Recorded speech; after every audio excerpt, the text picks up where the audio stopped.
In this video, we're going to take a look at neck gaiters as one of the most valuable, versatile pieces of winter clothing you can own.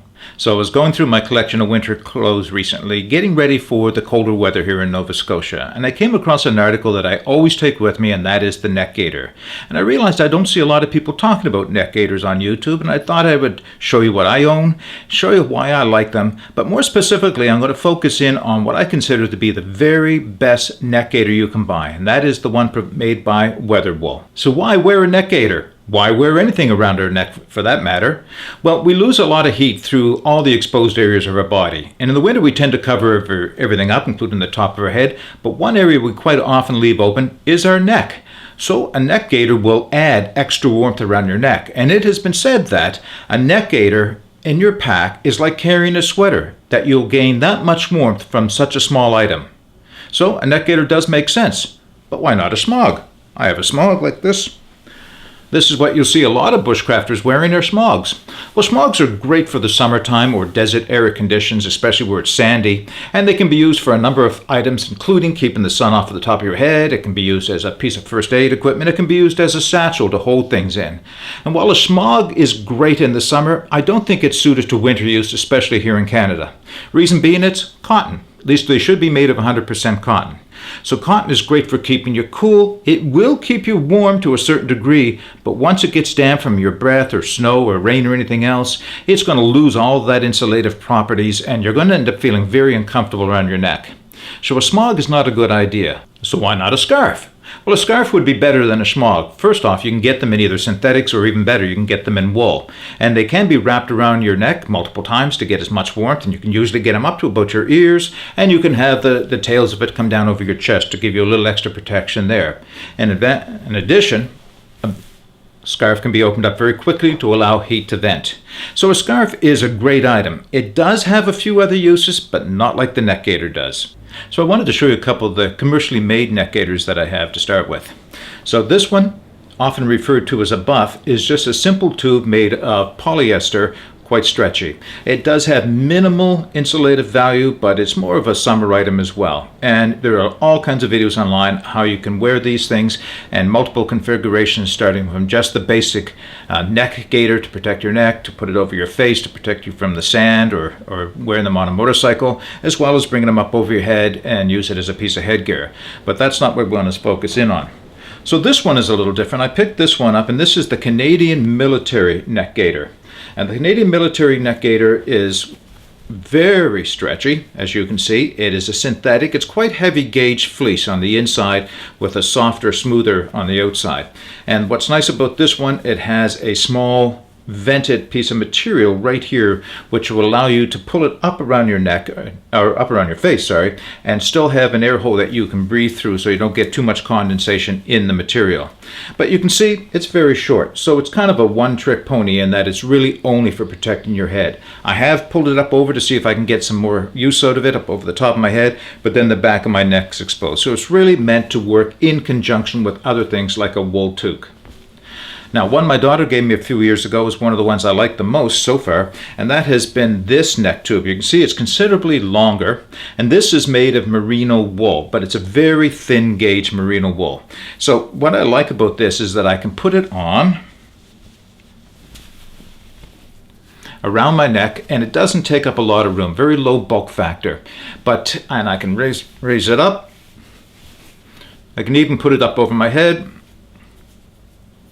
Can even fashion it into a balaclava, and it works pretty good. But the problem is with this thing is very thin. While I like the merino wool aspect of it, there doesn't seem to be a whole lot of warmth. So what I'll use this one for quite often is when I'm actually out hiking, I can put this on around my neck, and it will allow me to have protection, especially if it's very cold or very windy. But if I start to heat up too much and I want to vent, just take it off, and then I can allow some heat to escape through the top of my shirt or my jacket and cool off a little bit. So that's not a bad option, but it's not especially warm. I also have a couple of homemade ones that I want to share with you as well. All right, so the first homemade one I want to share with you is made from a heavy gauge polar fleece, and you can see it's very simple, it's very short, but you can also see how it diagonals down towards one side. And this was designed, I made this a number of years ago when I would be running in the wintertime here in Halifax. So it was really made just to protect my neck, and the V shape of it was to allow it to come down a little further on the front. Works okay as long as I get it tucked in under something else, so I can use this. I can't pull it up over my neck, my head or anything to make a hat out of it, but I can get it up around my ears, more or less like this, and I can get quite a bit of protection from it.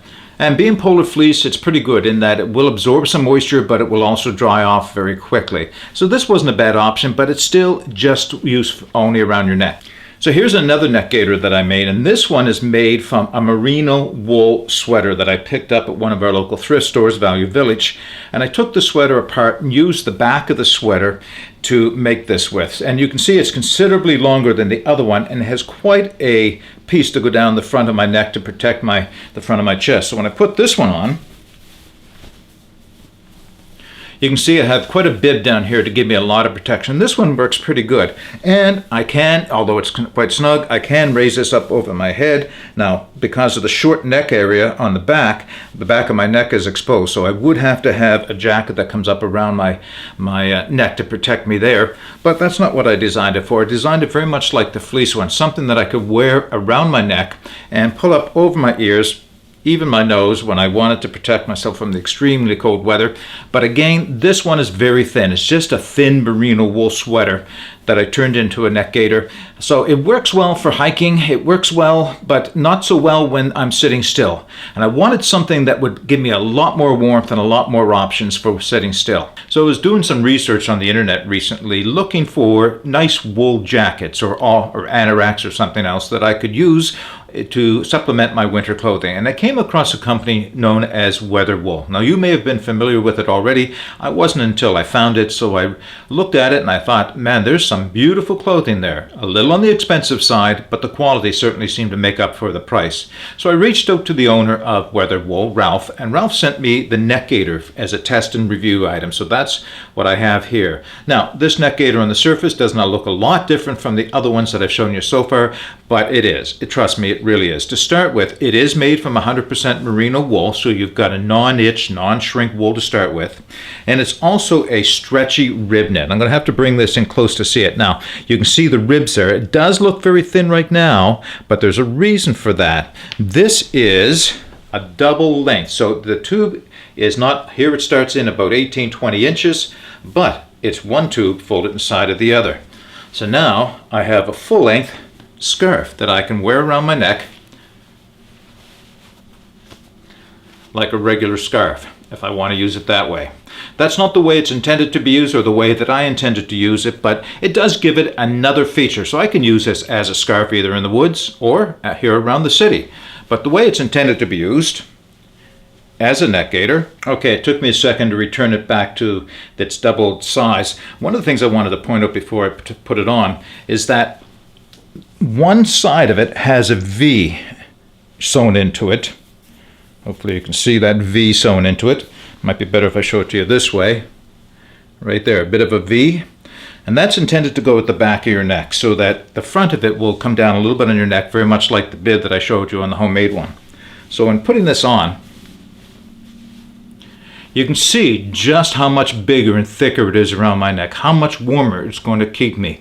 And that stretch rib that I showed you in the beginning allows it to come up over the top of my head without losing any protection on the back of my neck. And this is as thick as my toques are. So this could, in fact, replace a regular toque or beanie if you wanted to that way, or you could supplement the toque that you have to give you a little extra warmth. So I like the versatility in this, that I can use it as a scarf, I can use it as a neck gaiter the way it's intended to be, or I can bring it up over my head. And you know, one place I think I'll be using this quite a bit is during sleeping time. So whether or not I need to wear a toque in my sleeping bag, I can certainly put this on and keep myself warmth right around my cheeks, right around the top of my eyes and everything. Kind of create a microclimate right here. My mouth is still exposed so that I can exhale all the moisture, won't get caught and make everything wet that I'm wearing, but I still have all the warmth I need around my neck and head. Do you know, in preparing for this video, I did a little research online to see what I could find out about the WeatherWool neck gaiter. And one of the things I saw is that people were coming up with some very inventive ways to get extra uses out of it. So in addition to being used as a neck gaiter, the way it's designed, or as a full pull-out scarf that you can wear around your neck, or as a head covering, I saw where Special Forces people are using 2 of them as leg warmers. I thought that was kind of inventive, but maybe you have some other ideas. If you do, leave them in the comments down below. Okay, let's wrap this video up. Okay, before we wrap up, I just want to say a special thanks to Ralph over at WeatherWool for sending out the neck gaiter for me to test and review. I'll tell you right now, this is going in my backpack and will be there all winter long. I may not wear it every time I go out, but it will be there for when I sit down, I start to chill off. This will come out and go over my neck and over my head to keep me warm. You know, without question, I've looked at a lot of neck gaiters, and this is the very best that you can buy. I have not seen a better one. It's not an inexpensive product, but if you're looking for their very best, the most versatile, the highest quality, then you need to look at the WeatherWool products. Okay, that's all I have for you. If you're looking for information on WeatherWool, I'll put it in the show notes below. But until next time, get out and explore. Take that path less traveled. It will make all the difference. Bye for now.